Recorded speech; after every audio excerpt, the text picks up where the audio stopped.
नमस्कार, आप देख रहे हैं एनडीटीवी एक्सप्लेनर तह की बात। मैं हूं सुशील बहुगुणा। देश में खेती किसानी के सामने संकट लगातार गहरा रहा है। किसान अपनी उपज के बेहतर दाम की मांग कर रहे हैं, न्यूनतम समर्थन मूल्य की गारंटी मांग रहे हैं, लेकिन उनकी इन मांगों के बीच वो तथ्य छुप जाते हैं जो किसानों के संकट को और गहरा कर रहे हैं। दरअसल देश के कई इलाकों में खेती योग्य जमीन ही संकट में है। बीते 6-7 दशक से रासायनिक उर्वरकों और कीटनाशकों के अंधाधुंध इस्तेमाल और जमीन के नीचे के पानी के अत्यधिक दोहन से इन खेतों की जान निकल गई है।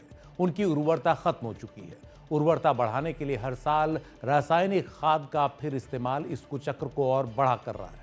आए दिन कई रिपोर्ट इसे लेकर सतर्क करती हैं। ऐसी एक ताज़ा रिपोर्ट केंद्रीय भूजल बोर्ड की है। 2024 के लिए annual ground water quality report में पंजाब और हरियाणा को लेकर विशेष तौर पर सतर्क किया गया है। कहा गया है कि पंजाब और हरियाणा के कई जिलों में जमीन के नीचे का पानी पीने के लिए सुरक्षित नहीं रहा। इन जिलों के भूजल में uranium, nitrates, arsenic, chloride, fluoride जैसे खतरनाक रसायनों का स्तर सुरक्षित सीमा से कहीं ज्यादा है। इन तत्वों में अगर यूरेनियम की बात करें तो रिपोर्ट के मुताबिक पंजाब के 23 में से 20 जिलों और हरियाणा के 22 में से 16 जिलों में यूरेनियम का स्तर सुरक्षित सीमा 30 पार्ट्स पर बिलियन से कहीं ज्यादा है, जबकि 2019 में पंजाब में ऐसे जिलों की संख्या 17 और हरियाणा में 18 थी। साफ है, दोनों ही राज्यों में इन जिलों की संख्या में इजाफा हुआ है, जहां भूजल में यूरेनियम सुरक्षित मात्रा से ज्यादा हो गया है। पानी में अगर यूरेनियम का स्तर 30 ppb से ज्यादा हो तो वो पीने के लिए सुरक्षित नहीं होता। इतना यूरेनियम शरीर के अंदरूनी अंगों को नुकसान पहुंचा सकता है और पेशाब की नली के कैंसर का खतरा रहता है। किडनी में भी टॉक्सिसिटी बढ़ती है। इस रिपोर्ट के मुताबिक भूजल में यूरेनियम का स्तर इतना बढ़ने की कई वजह हैं, जैसे मानव जनित गतिविधियां, बढ़ता शहरीकरण और खेती में फॉस्फेट युक्त खाद का जरूरत से ज्यादा इस्तेमाल। अध्ययन बताते हैं कि फॉस्फेट युक्त खाद में यूरेनियम का घनत्व 1 मिलीग्राम प्रति किलोग्राम से 68.5 मिलीग्राम प्रति किलोग्राम तक होता है। फॉस्फेट युक्त खाद फॉस्फेट की चट्टानों, जिन्हें फॉस्फोराइट कहा जाता है, उनसे बनती है। वर्ल्ड न्यूक्लियर एसोसिएशन के मुताबिक फॉस्फेट की चट्टानों में यूरेनियम की मात्रा 70 से 800 ppm तक हो सकती है। फॉस्फेट की खाद के इस्तेमाल से ये यूरेनियम खेतों के जमीन से रिसकर नीचे पानी में मिल जाता है।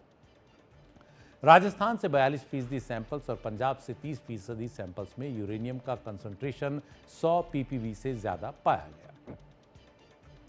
इससे साफ है कि इन दोनों राज्यों में भूगर्भ का जो जल है उसमें यूरेनियम का स्तर बहुत ज्यादा है। यूरेनियम की अधिक मात्रा उन जगहों पर ज्यादा पाई गई जहां जमीन के अंदर का पानी काफी कम हो चुका है। उस पानी को काफी हद तक निकाला जा चुका है। इससे जमीन के नीचे के बचे हुए पानी में यूरेनियम जैसे तत्वों का कंसंट्रेशन यानी सघनता बढ़ गई है। लेकिन चिंता सिर्फ यूरेनियम की ही नहीं, कई अन्य जहरीले रसायन भी भूजल में बढ़ते जा रहे हैं। इनमें से एक है नाइट्रेट। भूजल में नाइट्रेट का सुरक्षित जो मात्रा है उससे ज़्यादा होना पर्यावरण और जनता की सेहत के लिए बड़ी चिंता की बात है। नाइट्रेट की मात्रा उन खेती योग्य इलाकों में ज़्यादा पाई गई जहां नाइट्रोजन पर आधारित उर्वरकों का ज़्यादा इस्तेमाल हुआ, जैसे synthetic ammonia, nitric acid, ammonium nitrate और यूरिया। इसके अलावा जहां पशुओं से जुड़ा कचरा काफ़ी ज़्यादा है, वहां भी ज़मीन के नीचे के पानी में नाइट्रेट का स्तर बढ़ा है। सेंट्रल ग्राउंड वाटर बोर्ड की रिपोर्ट के मुताबिक हरियाणा में 21 जिलों और पंजाब में 20 जिलों के भूजल में नाइट्रेट सुरक्षित स्तर से कहीं ज़्यादा है। हरियाणा में 14.56% सैंपल्स यानी 128 सैंपल्स में नाइट्रेट का स्तर तय मात्रा 45 मिलीग्राम प्रति लीटर से ज़्यादा पाया गया। पंजाब में 12.58% सैंपल्स यानी 112 सैंपल्स में नाइट्रेट का स्तर तय मात्रा 45 मिलीग्राम प्रति लीटर से ज़्यादा था। पंजाब के बठिंडा में तो स्थिति सबसे ज़्यादा खराब है। यहाँ 46% सैंपल्स में नाइट्रेट का स्तर सुरक्षित मात्रा से ज़्यादा रहा। बठिंडा इस मामले में देश के 15 सबसे प्रभावित जिलों में शामिल है। बठिंडा की बात कर रहे हैं तो आपको बता दें कि बठिंडा से बीकानेर जाने वाली ट्रेन को पंजाब की कैंसर ट्रेन कहा जाता है, क्योंकि इसमें कैंसर के सैकड़ों मरीज पंजाब से इलाज के लिए राजस्थान जाते हैं। ये बताता है कि जहरीले रसायन किस तरह पंजाब में कैंसर के लिए जिम्मेदार हैं। हम बात कर रहे थे नाइट्रेट की, तो भूगर्भीय जल में नाइट्रेट के स्तर का बहुत ज़्यादा होना नवजात बच्चों में ब्लू बेबी सिंड्रोम की वजह बन सकता है। ब्लू बेबी सिंड्रोम में नवजात बच्चों की त्वचा नीली या पर्पल रंग की हो जाती है। अगर पीने के पानी में नाइट्रेट की मात्रा तय स्तर से ज़्यादा हो तो ये पीने लायक नहीं होता। भूजल में घुलने वाला एक और जहर है आर्सेनिक। पंजाब के 12 जिलों और हरियाणा के 5 जिलों में आर्सेनिक का स्तर सुरक्षित स्तर 10 ppb से ज़्यादा है। पानी में आर्सेनिक के होने से त्वचा से जुड़ी बीमारियां और कैंसर तक हो सकता है। लंबे समय में दिल से जुड़ी बीमारियां और डायबिटीज हो सकते हैं। जमीन के नीचे पानी में आर्सेनिक 100 मीटर की गहराई तक पाया गया है। इससे ज्यादा गहराई में आर्सेनिक की मात्रा कम या नहीं पाई गई। इसके अलावा भूजल में क्लोराइड की अधिक मात्रा भी चिंता की एक वजह है। कुदरती या मानवीय कारणों से क्लोराइड पानी में घुलता है। घर से निकलने वाले कचरे और उर्वरकों के इस्तेमाल से भूजल में क्लोराइड की मात्रा बढ़ती है। भूजल में अगर क्लोराइड की मात्रा 1000 मिलीग्राम प्रति लीटर से ज्यादा हो तो उसे पीने के लिए सुरक्षित नहीं माना जाता। हरियाणा में 9.67% सैंपल्स और पंजाब में 2% सैंपल्स में क्लोराइड इस सुरक्षित सीमा से ज्यादा पाया गया। इसके अलावा पानी में फ्लोराइड का सुरक्षित मात्रा से अधिक होना भी चिंता की बात है। इससे फ्लोरोसिस हो सकता है, जिसका असर दांतों से लेकर शरीर की हड्डियों तक दिखता है। पानी में फ्लोराइड की सुरक्षित सीमा 1.5 मिलीग्राम प्रति लीटर है। पंजाब और हरियाणा के 17 जिलों में फ्लोराइड की मात्रा इससे ज्यादा पाई गई। साफ है कि देश में हरित क्रांति में बड़ी भूमिका निभाने वाले दोनों ही राज्य पंजाब और हरियाणा की जमीन के नीचे का पानी अधिकतर जगह जहरीला हो चुका है, पीने के लायक नहीं है। देश की खाद्य सुरक्षा में भूजल की बड़ी अहमियत है। कई इलाकों में सिंचाई भूजल के ही भरोसे होती है। इसके जहरीले होने की बड़ी कीमत चुकानी पड़ेगी। इस सिलसिले में पंजाब हरियाणा हाईकोर्ट से लेकर नेशनल ग्रीन ट्राइब्यूनल तक कई बार चेतावनी दे चुके हैं। ऊपर से खेती, बढ़ते शहरीकरण और औद्योगिकरण के कारण इस पानी का भयानक दोहन हो रहा है।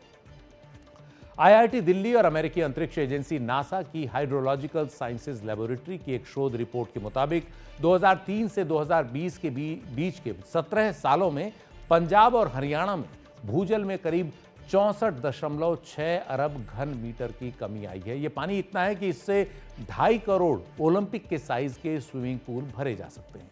हाइड्रोजियोलॉजी जर्नल में detection and social economic attribution of ground water depletion in India नाम से प्रकाशित इस रिपोर्ट के मुताबिक गुड़गांव और फरीदाबाद में भूजल में बहुत ही ज्यादा कमी देखी गई। इन दोनों ही इलाकों में भयानक तेजी से शहरीकरण हुआ है।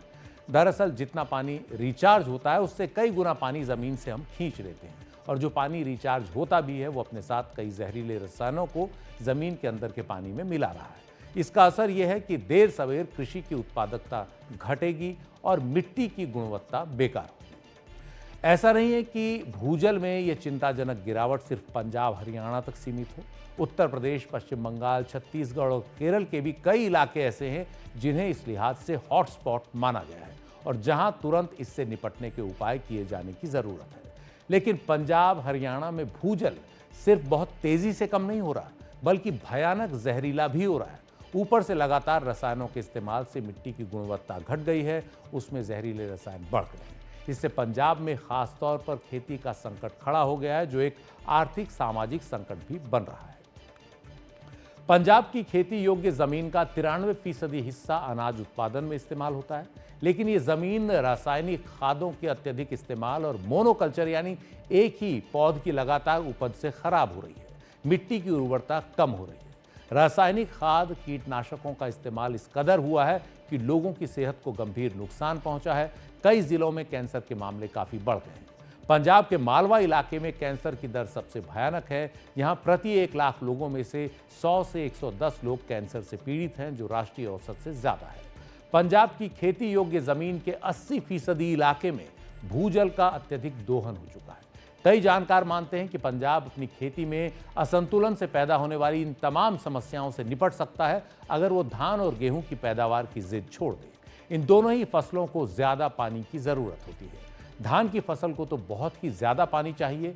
धान से चावल निकलता है। 1 किलोग्राम चावल के लिए करीब 2500 लीटर पानी की जरूरत होती है। भारत में इससे भी ज्यादा पानी धान में इस्तेमाल हो रहा है। अब आप समझ जाइए कि जो चावल आप खा रहे हैं उसके लिए कितना पानी लगता है। ये पानी हमारे जल स्रोतों पर दबाव बढ़ा रहा है। भारत में सबसे ज्यादा पानी धान की सिंचाई में ही इस्तेमाल होता है। जानकारों के मुताबिक धान और गेहूं के अलावा किसानों को क्रॉप डाइवर्सिफिकेशन यानी अलग अलग तरह के अनाजों के उत्पादन पर जोर देना चाहिए, जिन्हें पानी की कम जरूरत हो और जिनसे ज्यादा मुनाफा मिले। हरियाणा ने इस दिशा में मेरा पानी मेरी विरासत नाम से एक मुहिम शुरू की है, जिसमें किसानों को ज्यादा पानी की जरूरत वाली फसलों जैसे धान के बजाय कम पानी वाली फसलों जैसे मक्का वगैरह उगाने के लिए प्रोत्साहित किया गया है। इससे हरियाणा में धान की उपज 1 लाख हेक्टेयर इलाके में घटी है। इसके अलावा जानकार रासायनिक उर्वरकों के इस्तेमाल को कम करते हुए जैविक यानी ऑर्गेनिक फार्मिंग पर भी जोर देते हैं। आंध्र प्रदेश में ऐसे एक कार्यक्रम का मकसद 2027 तक 60 लाख किसानों को ऐसी फसलों की ओर मोड़ना है जो रसायन मुक्त हों और जिन पर पर्यावरण में बदलाव का खास असर न पड़े। पंजाब में कृषि की नीति को ऐसे उदाहरणों से सीख लेते हुए बदलाव करना ही होगा ताकि किसानों को समय के साथ बेहतर उपज मिले और लागत भी कम आए। एनडीटीवी एक्सप्लेनर में वक्त है एक ब्रेक का। ब्रेक के बाद दिखाएंगे ऐसी 5 फसलें जो पानी पीती नहीं, निगलती हैं।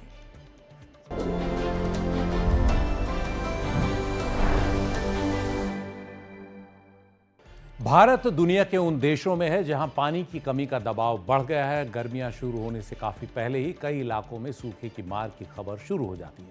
इस सूखे की कई वजह हैं। मानवीय गतिविधियों से बढ़ रहा क्लाइमेट चेंज सबसे बड़ी वजह है। ऐसे में जरूरी है कि सूखे का असर अनाज के मामले में हमारी आत्मनिर्भरता पर न पड़े।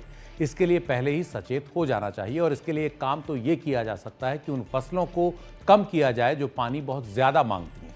भारत में ऐसी 5 प्रमुख फसलें हैं: धान, गन्ना, कपास, सोयाबीन और गेहूं, जो भारत के सिंचित इलाके के 70% से ज्यादा हिस्से में उगाई जाती हैं। धान की बात करें तो दुनिया में सबसे ज्यादा खपत इसकी ही होती है और भारत इसके सबसे बड़े उत्पादकों में से एक है। भारत में सबसे ज्यादा उपज धान की ही होती है, लेकिन धान उगाने के लिए काफी पानी चाहिए। पारंपरिक खेती के तहत 1 किलो धान के लिए 3000 से 5000 लीटर पानी की जरूरत होती है। इतना पानी उसमें भारत में लगाया जाता है। धान के लिए खेतों को पानी से भरना पड़ता है, लेकिन इतना पानी कब तक उपलब्ध होगा कहा नहीं जा सकता। इसलिए जरूरी है कि धान को कम कर उसकी जगह कुछ और विकल्पों पर भी ध्यान दिया जाए।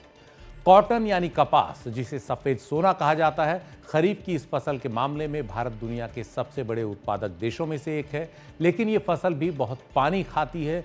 1 किलो कपास उगाने के लिए 22,500 लीटर पानी की जरूरत होती है। खास बात यह है कि भारत में अधिकतर कपास उन राज्यों में उगाई जाती है जो अपेक्षाकृत सूखे हैं, जैसे गुजरात, महाराष्ट्र, आंध्र प्रदेश वगैरह। गन्ना भी एक ऐसी फसल है जिसे उगने के लिए बहुत ज्यादा पानी चाहिए। भारत इस नकदी फसल यानी कैश क्रॉप का दुनिया में दूसरा सबसे बड़ा उत्पादक है। पानी की कमी से यह फसल खराब हो सकती है। 1 किलो गन्ना उगाने के लिए 1500 से 3000 लीटर पानी की जरूरत होती है। सोयाबीन सबसे तेजी से बढ़ने वाली फसलों में से एक है। भारत की मिट्टी के लिए काफी मुफीद फसल है। सोयाबीन उगाने के लिए भी काफी पानी की जरूरत होती है। 1 किलो सोयाबीन के लिए 900 लीटर पानी की जरूरत पड़ती है। हरित क्रांति के बाद भारत में गेहूं के उत्पादन में जबरदस्त तेजी आई। भारत में धान के बाद सबसे ज्यादा गेहूं की ही खपत है, लेकिन गेहूं के उत्पादन में भी पानी की खपत काफी ज्यादा होती है, लगभग उतनी ही जितनी सोयाबीन में। 1 किलो गेहूं उगाने के लिए करीब 900 लीटर पानी की जरूरत पड़ती है। लेकिन ये सभी वो फसलें हैं जिनकी भारत में सबसे ज्यादा खपत होती है, उत्पादन होता है। चिंता की बात यह है कि ये फसलें पानी तो ज्यादा खाती ही हैं, क्लाइमेट चेंज के तहत होने वाले बदलावों को लेकर भी काफी संवेदनशील होती हैं।